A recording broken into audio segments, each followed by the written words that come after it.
The scarlet glow of the setting sun painted the Pacific horizon in crimson hues as Lieutenant Min An completed his final inspection of the coastal defense perimeter.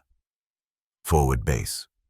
Coral's Sentinel stood as humanity's easternmost outpost against the Xenos invasion fleet.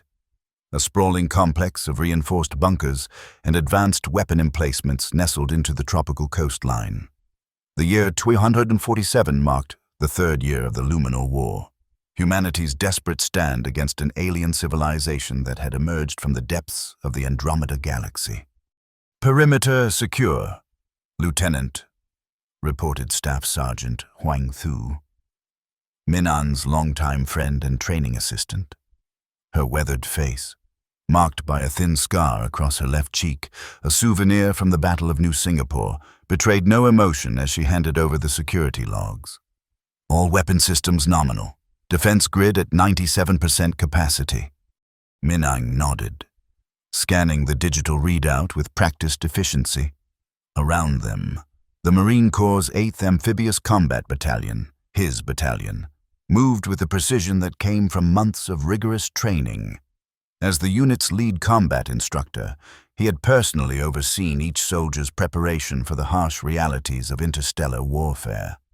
"Good work, Thu," he replied, his deep voice carrying just far enough for her to hear.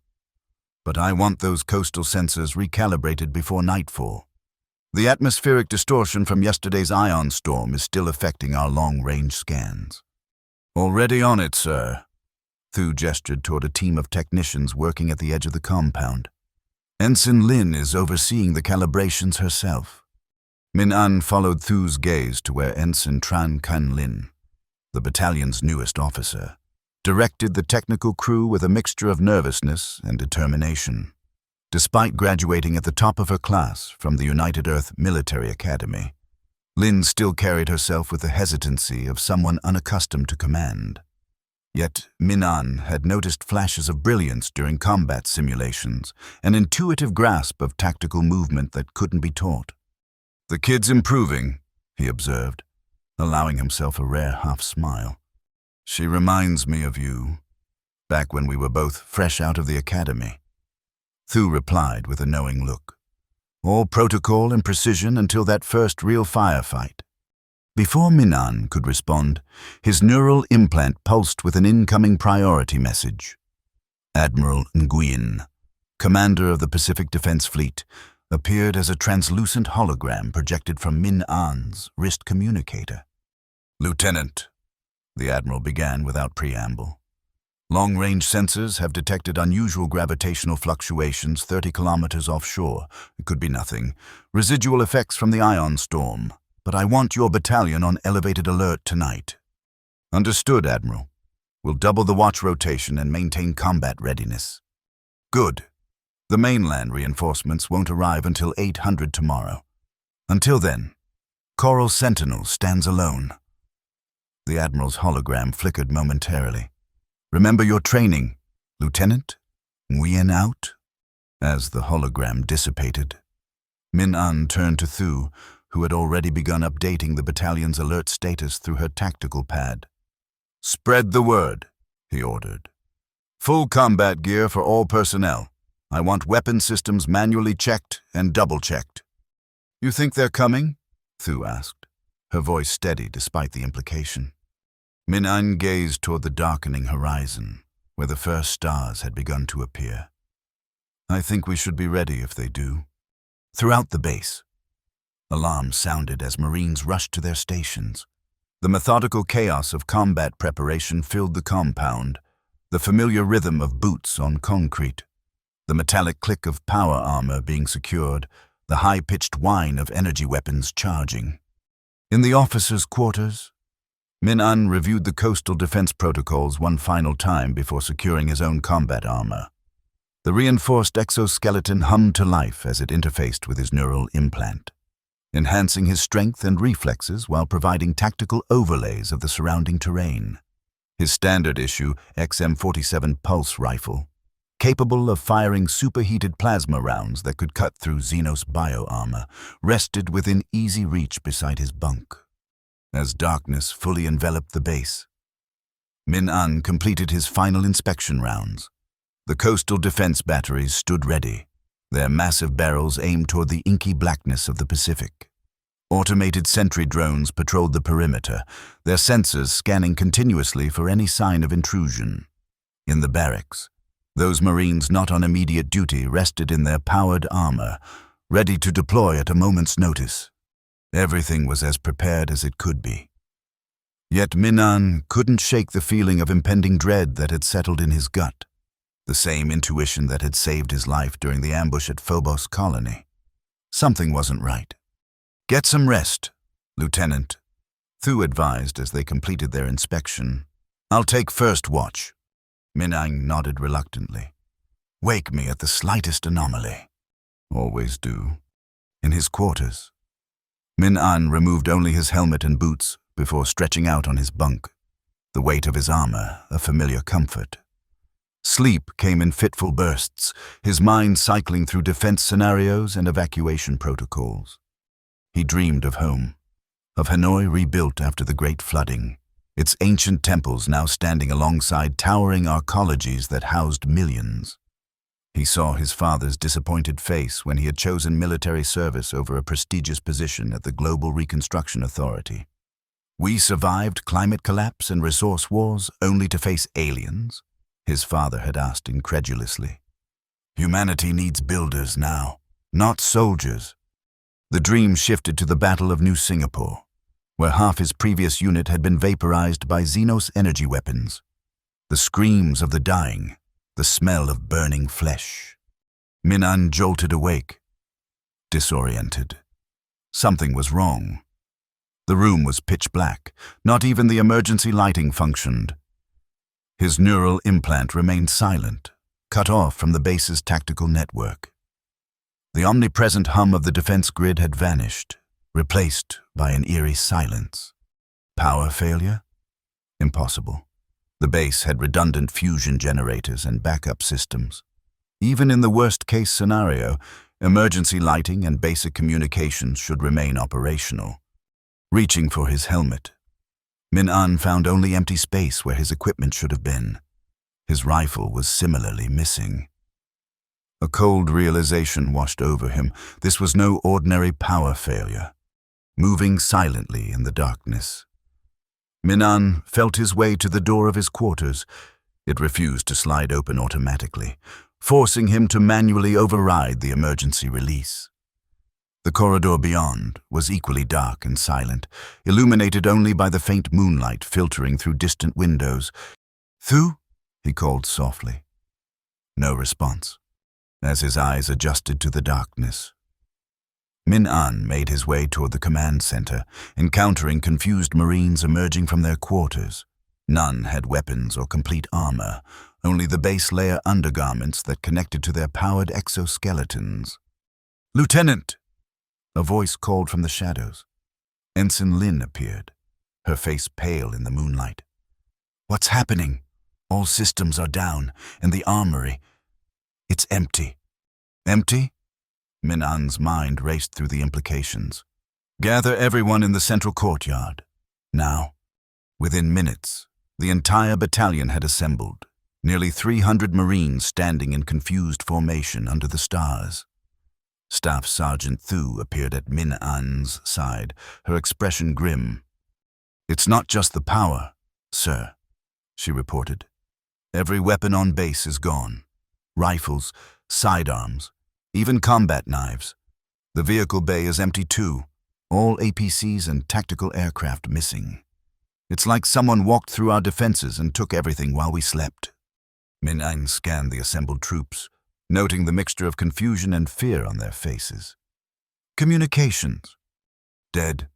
No contact with Pacific Command or neighboring bases?" A young private raised her hand. "Sir, what could disable our neural implants? That's military-grade technology with biological integration." Before Min-an could answer, the ground beneath them trembled. In the distance, beyond the coastal ridge that sheltered the base, a series of massive shapes rose from the ocean, the unmistakable silhouettes of Xenos warships.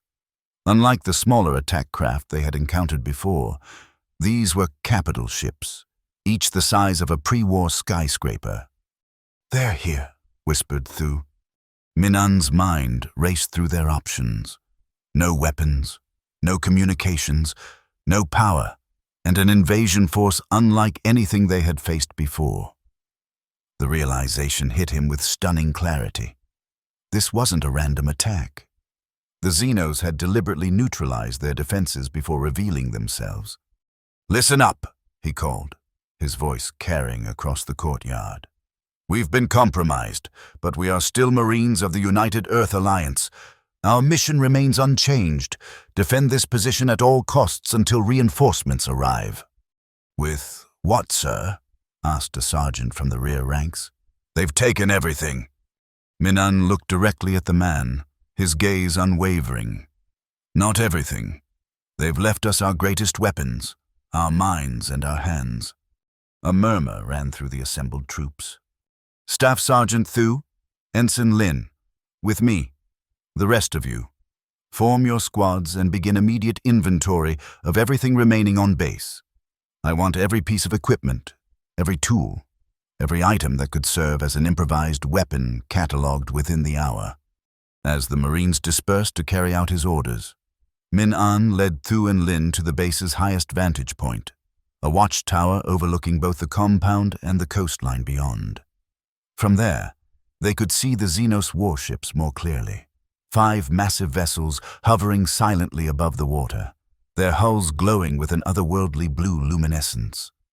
"They could have destroyed us already," Lin observed, her voice steadier than Min-An had expected.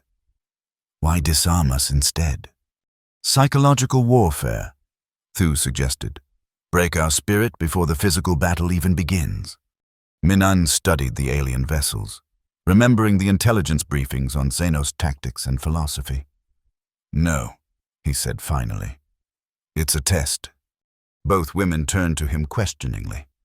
"The Xenos value technological superiority above all else. Their entire civilization is built around the concept that advanced technology equates to evolutionary fitness. By taking our weapons, they're forcing us to fight on their terms to prove whether humanity deserves to survive without our technological advantages." "So what do we do?" Lin asked. Minan's expression hardened with determination. "We show them that humanity's greatest weapon has never been our technology. It's our ability to adapt." Within hours, the Marines had completed their inventory. As expected, all conventional weapons and vehicles had vanished, along with power armor, communications equipment, and even most medical supplies. What remained were basic tools, maintenance equipment, kitchen utensils, and various construction materials. Minan gathered the battalion's officers in what had once been the command center, now illuminated by improvised oil lamps fashioned from cooking supplies. On a makeshift table lay their pitiful arsenal: wrenches, hammers, lengths of pipe, kitchen knives, and sharpened pieces of metal. "This is what we have to work with," he announced without preamble. "And it will be enough." The officers exchanged skeptical glances. "From this moment forward, we initiate what I'm calling improvised combat training," Min-An continued. "Every Marine will learn to fight effectively without conventional weapons or armor. We'll adapt the ancient martial arts of our ancestors to modern combat scenarios." "Sir," interrupted Major Tran, the battalion's executive officer, "with all due respect, we're talking about fighting an advanced alien species with sticks and stones." "No, Major," Min-An replied calmly. "We're talking about fighting with the one advantage the Xenos can never take from us, our human ingenuity." He turned to address the entire group. "Throughout history, humans have prevailed against superior forces through adaptation and creativity. The Xenos may have superior technology, but they lack our versatility." For the next hour, Min-An outlined his plan. A comprehensive training regimen that would transform the Marines from conventional soldiers into masters of improvised combat. They would learn techniques from Earth's most effective hand-to-hand combat traditions: Vietnamese Vovinam, Brazilian Jiu-Jitsu, Filipino Kali, Russian Sistema, adapted for use against the Xenos' unique physiology. "We have one advantage," Min-Un explained as he sketched the alien anatomy on a salvaged piece of paper. Xenos evolved on a high-gravity world. Their exoskeletons are designed for strength, not flexibility. They have 6 primary nerve clusters, here, here, and here. He indicated points on the drawing. Strike these points with sufficient force, and even their advanced biology will fail. "And how do we get close enough to hit those points without being vaporized by their energy weapons?" Major Tron asked.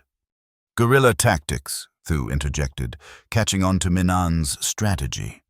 "Hit-and-run attacks. Use the environment to our advantage." Min-Un nodded. "Exactly. The coral reefs surrounding this island create a natural maze. The Xenos will have to come to us, and when they do, we'll be ready." By dawn, the training had begun in earnest. The battalion divided into specialized groups, each focusing on different aspects of improvised combat. One team worked on fashioning effective melee weapons from available materials, reinforcing metal pipes with wrapped cloth handles, sharpening kitchen knives to razor edges, creating makeshift spears from broom handles and sharpened metal. Another team, led by Thu, focused on defensive techniques, using found materials to create shields and light armor from kitchen pans, maintenance panels, and synthetic fabrics. A third group, under Lin's surprisingly capable direction, developed traps and ambush tactics suited to the island's terrain. Min-Un moved between the groups, offering guidance and encouragement. The morning passed in a blur of activity, the Marines' initial skepticism gradually giving way to determined focus. By midday, the transformation was remarkable. What had been a demoralized battalion now moved with renewed purpose. As the sun reached its zenith, Min-Un called for a brief rest period. The Marines gathered in small groups, sharing improvised meals prepared from the base's remaining food supplies. Despite the dire circumstances, a cautious optimism had begun to take hold. "It's working," Thu observed as she joined Min-Un at his observation post. "They believe we have a chance." "Belief is half the battle," he replied, his eyes fixed on the distant Xenos ships, which had remained ominously stationary throughout the morning. "But the real test is still to come." As if triggered by his words, one of the alien vessels began to move, descending slowly toward the water's surface. A smaller craft detached from its underside, a transport ship similar to those used in previous Xenos landing operations. "They're coming," Thu said, her hand instinctively reaching for a weapon that wasn't there. Min-Un activated the base's emergency alert system, a simple hand-cranked siren that had survived the technology purge. Its wailing cry echoed across the compound, sending Marines scrambling to their designated positions. "Battle stations," he ordered calmly. "Defensive formation Alpha. No one engages without direct orders." The transport ship approached the shoreline with deliberate slowness, hovering just above the water's surface. When it reached the beach, a hatch opened in its underside, disgorging a contingent of Xenos soldiers, 12 tall, insectoid forms encased in gleaming biomechanical armor, each carrying an energy weapon that glowed with the same eerie blue light as their ships. Leading them was a larger figure, distinguished by more elaborate armor and a commanding presence that was evident even at a distance. The Xenos commander. The alien squad moved up the beach in perfect formation, their movements precise and coordinated. They made no attempt at concealment or tactical advancement. This was not an attack, but a demonstration of power. Min-Un watched through binoculars as the aliens approached the base's outer perimeter. "They're scanning for defenses," he noted. "Testing our response." "Should we engage?" Thu asked. "Not yet. Let them come to us. The terrain narrows ahead. They'll be forced into the ravine between the ridge and the auxiliary buildings." The Xenos continued their advance, entering the natural bottleneck just as Min-Un had predicted. Once they were fully committed to the narrow passage, he gave the signal. From concealed positions on either side of the ravine, Marines triggered the first of Lin's improvised traps. Massive nets weighted with coral rock fragments that dropped from overhead, temporarily entangling several of the alien soldiers. Simultaneously, other Marines released a barrage of sharpened metal fragments from makeshift catapults, targeting the exposed joints in the Xenos armor. The attack caught the aliens by surprise. 2 of their number fell immediately, their armor penetrated by the crude but effective projectiles. The others quickly recovered, bringing their energy weapons to bear, but the Marines had already withdrawn to secondary positions, disappearing into the complex terrain of the base's outer structures. "First blood to us?" Thu remarked with grim satisfaction. Minang nodded.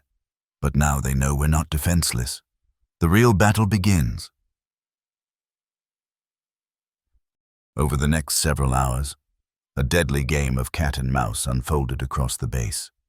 The Marines utilized every aspect of their improvised combat training, engaging in brief, violent skirmishes before melting away into pre-planned escape routes. They attacked in small teams, focusing overwhelming force on isolated Xenos soldiers before retreating. The aliens, for their part, responded with increasing frustration. Their energy weapons, while devastating, required clear lines of sight to be effective, a luxury the confined spaces and deliberate Marine tactics rarely allowed. When forced into close quarters, the Xenos discovered that their physical superiority was less decisive than they had anticipated. The Marines' hand-to-hand techniques, specifically adapted to target alien weaknesses, proved surprisingly effective. By late afternoon, the Xenos had lost half their initial landing party, while inflicting only minor casualties on the defenders. The alien commander, visible now from Min An's position in the Central Command building, radiated palpable anger, an emotional display unprecedented in previous encounters with the normally stoic species. "They're regrouping," Lin reported, returning from a scouting mission with a minor burn on her left arm where an energy blast had grazed her. "Falling back to the beach. I think they're calling for reinforcements."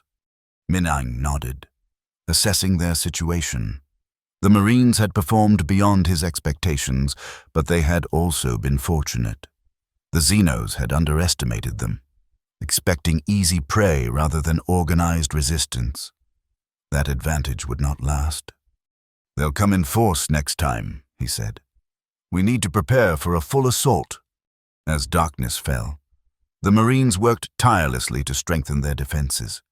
Additional traps were set throughout the compound, and the remaining materials were fashioned into more effective weapons based on the day's combat experiences. Medical teams, using primitive but effective techniques, treated the wounded.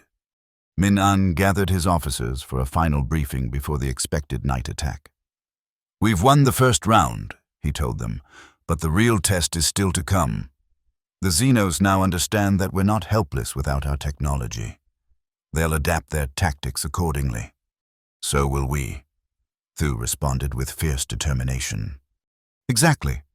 Minan spread out a hand-drawn map of the base. "We'll implement Phase 2 of our defense strategy. Major Tran, your teams will create the illusion of strength here and here." He indicated 2 positions on opposite sides of the compound, while our actual forces concentrate in the central sections. "Ensign Lin, status of the underwater approach?" Lin, her confidence growing with each successful operation, pointed to the map's coastal section. "We've positioned teams in the reef caves as ordered, sir. If they attempt a flanking maneuver through the water, we'll be ready." "Good. Remember, our goal isn't to defeat their entire force. That's beyond our capabilities. We need to inflict enough casualties to make them question the cost of taking this base. If we can hold out until dawn, the mainland reinforcements will arrive with the full arsenal of the Pacific Fleet." As the officers dispersed to their commands, Thu remained behind. "You should get some rest," she advised. "You haven't slept since this began." Minang shook his head. "There'll be time for rest when this is over, one way or another." The expected attack came just after midnight. Unlike the probing force of the afternoon, this was a full-scale assault, Over 50 Xenos warriors approaching from multiple directions, supported by hovering drone weapons that illuminated the darkness with sweeping searchlights. The battle quickly escalated to a ferocity beyond anything the Marines had yet experienced. The Xenos, learning from their earlier defeat, maintained distance where possible, using their superior weapons to devastating effect.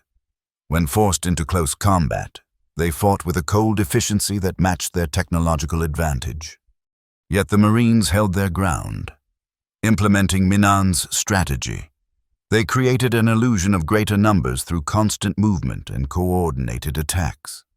They utilized every aspect of their improvised combat training, ambushing isolated enemies, using the environment as both weapon and shield, retreating only to attack again from unexpected directions.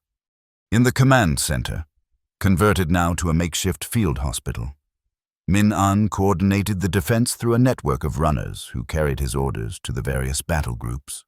The casualties mounted steadily, burned and broken bodies brought in by their comrades, treated with limited supplies and primitive techniques.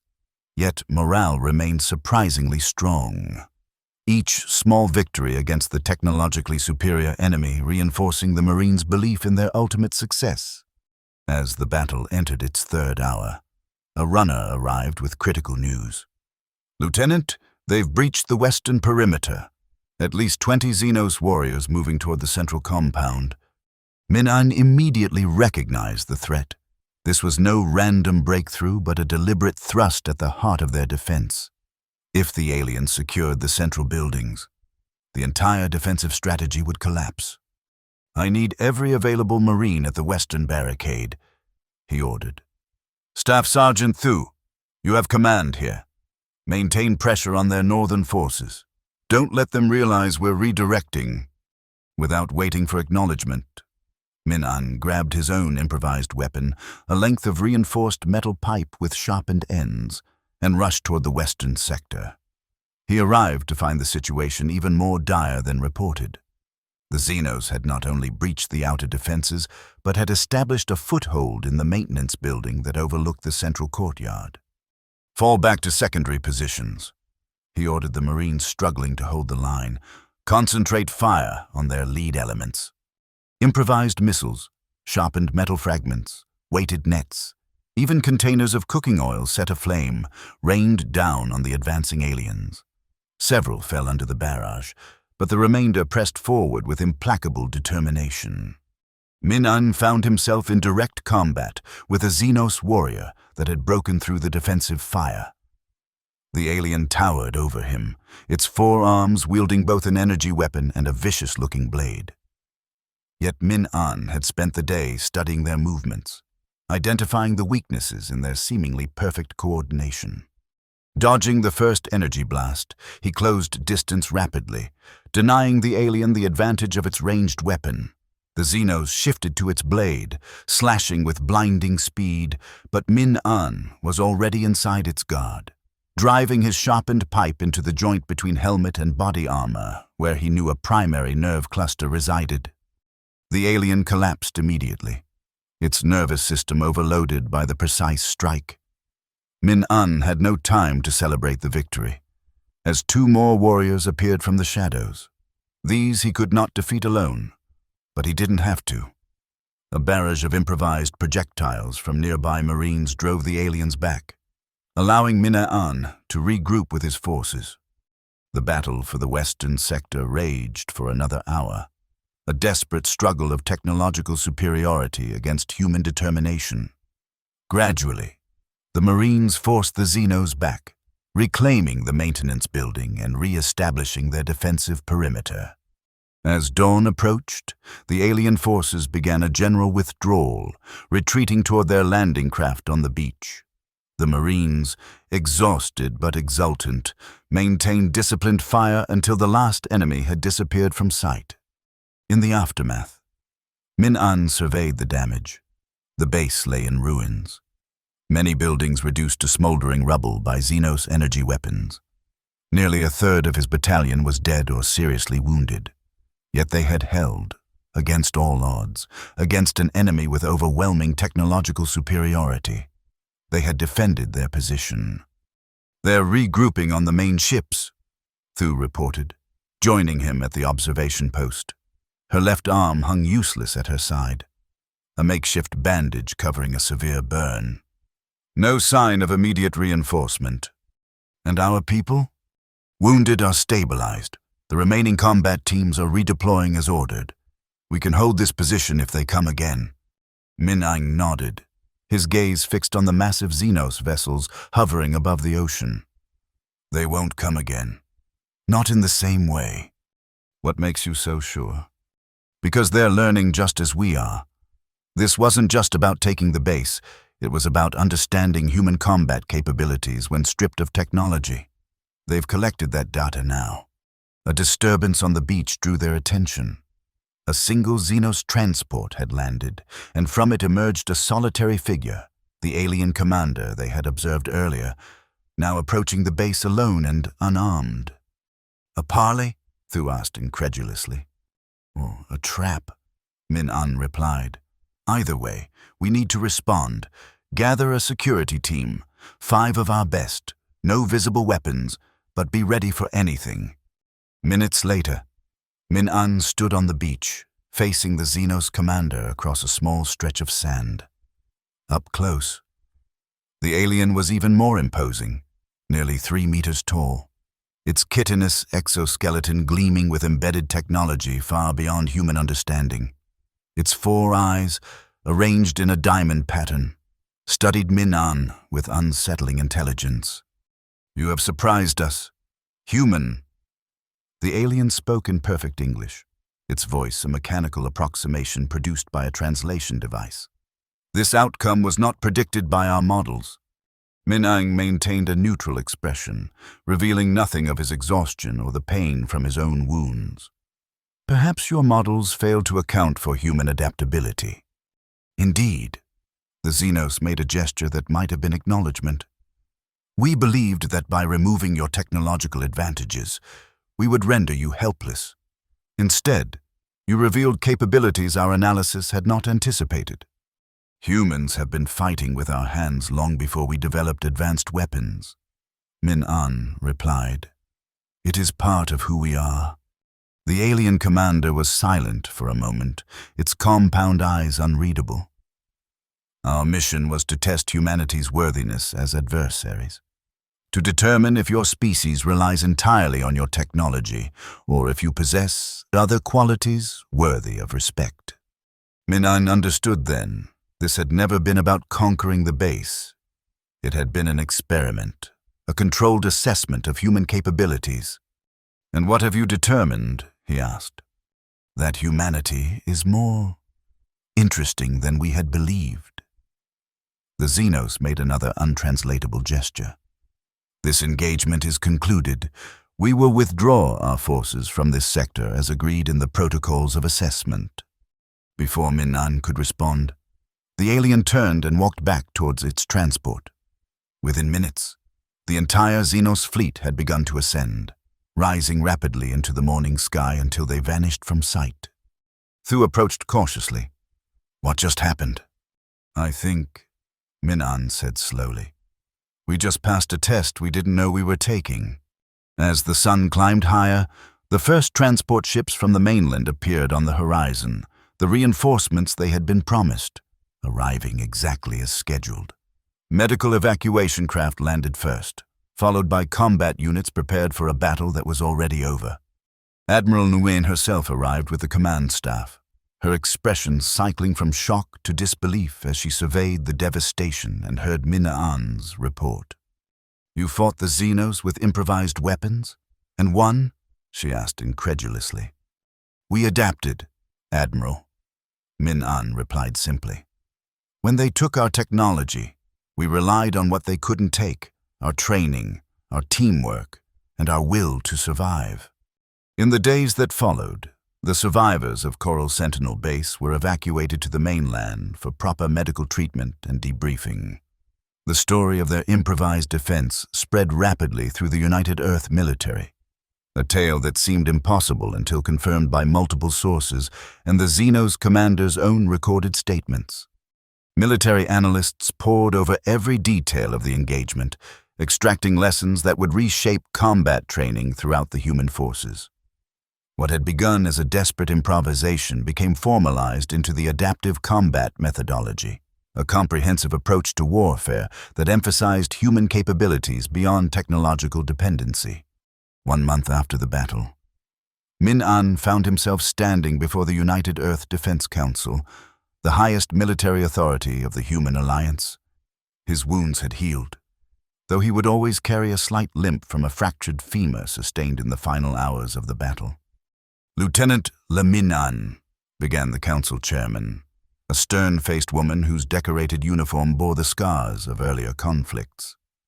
"Your actions at Coral Sentinel represent both the greatest failure and the greatest success in our war against the Xenos." Min-An stood at attention, uncertain whether he faced commendation or court-martial. "A failure," the chairman continued, "because you allowed an enemy force to neutralize every piece of advanced technology under your command. But a success because in doing so, you revealed a truth we had forgotten, that humanity's greatest weapon has never been our technology, but our adaptability." The chairman gestured to a display screen where the after-action report scrolled alongside casualty figures and damage assessments. "Your improvised combat training methodology has been reviewed by this council and found to be of exceptional strategic value, effective immediately. All United Earth military personnel will undergo similar training as part of their standard combat preparation." A murmur ran through the assembled officers and officials. "Furthermore," the chairman added, "intelligence reports indicate that the Xenos fleet has withdrawn from 3 additional sectors following their encounter with your forces. Their communication intercepts suggest a fundamental re-evaluation of human combat capabilities is underway within their command structure."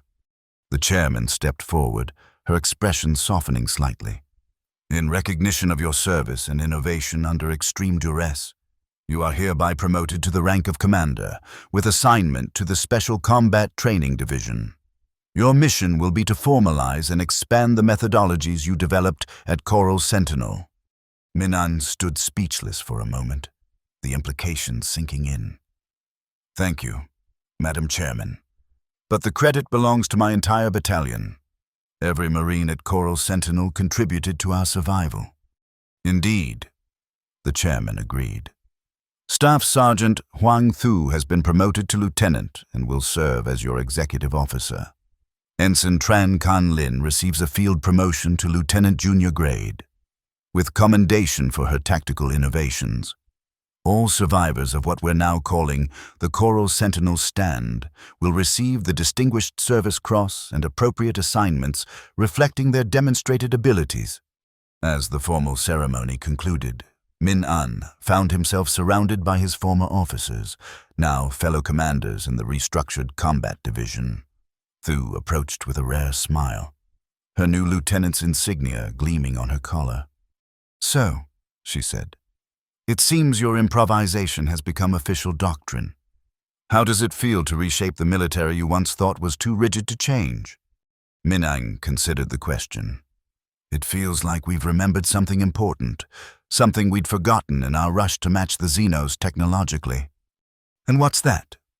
"That humanity's true strength has never been in our weapons, but in our hands and minds." He looked around at the officers who had shared the desperate battle, now gathered to create a new approach to warfare. "The Xenos thought they were disarming us when they took our weapons. Instead, they reminded us of who we really are."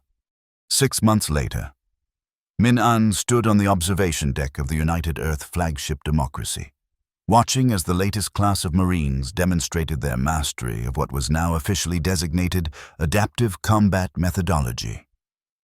Below, in the massive training bay, hundreds of soldiers moved through complex drills that combine traditional martial arts with modern tactical principles, all designed to function effectively even when separated from advanced technology. "Impressive progress," noted Admiral Nguyen, who had become one of the methodology's strongest advocates. "Especially Group 3, their response times have improved 15% since last evaluation." Min-An nodded in agreement. They're understanding that it's not about the specific techniques, but about developing the mindset, the ability to see potential weapons and advantages in any environment. The Xenos have noticed, the Admiral said, her voice lowering despite the secure location. Our intelligence suggests they've abandoned their strategy of technology neutralization entirely. They no longer see it as an advantage. Because now we train for it, Minan concluded. What was once our greatest vulnerability has become another layer of strength. The Admiral's communication device chimed softly. After reviewing the message, she turned to Minan with an expression he couldn't quite read. It seems your expertise will be required sooner than expected. Long-range sensors have detected a Xenos fleet approaching the Tau Ceti colony. My team is ready, Admiral. Good, because this time they're not coming to test us. Her expression hardened. They're coming to negotiate. As Min-An left to prepare his specialized combat unit for the upcoming mission, he reflected on the strange irony of their situation. By taking away humanity's weapons, the Xenos had forced them to rediscover their most fundamental strength.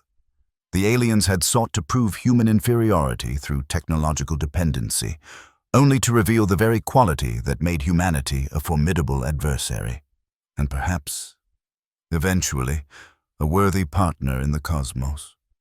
The Marines of Coral Sentinel, now known throughout Earth's military as the Iron Hands, had demonstrated a truth as old as humanity itself, that the most powerful weapon in the universe was not technology, but the indomitable human spirit that created it.